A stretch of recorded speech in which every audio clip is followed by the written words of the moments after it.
Well, these are good questions. I wish I hadn't written them. They're difficult to answer, but let me try.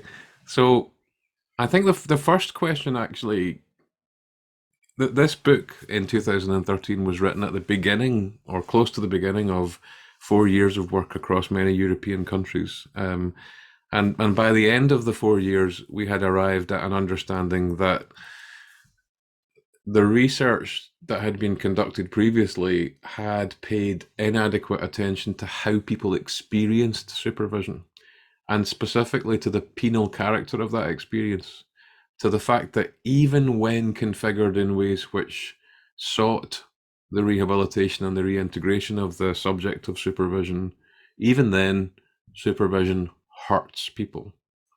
And it hurts them because it interferes with their liberties, with their privacy, and with their lives in a variety of ways, which I think are actually poorly understood, and not adequately appreciated.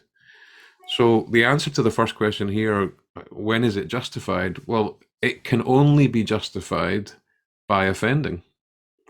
Support we can offer to anybody as something that they might choose to take up voluntarily. But when we put somebody under a mandatory order, which requires them to submit to a penal measure, which restricts their freedoms and also which impacts on their families, the only justification for doing so is that this is in response to an offence. And then, of course, the question turns to how do we justify punishment more broadly? And we could have a wider conversation about that, but the justification might be to do with retribution, it might be to do with rehabilitation, it might be to do with deterrence, it might be to do with a communicative aspect of punishment.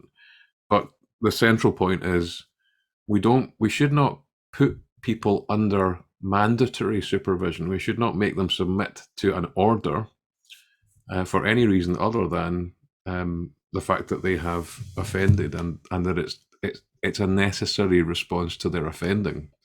That is what justifies the imposition of that kind of control.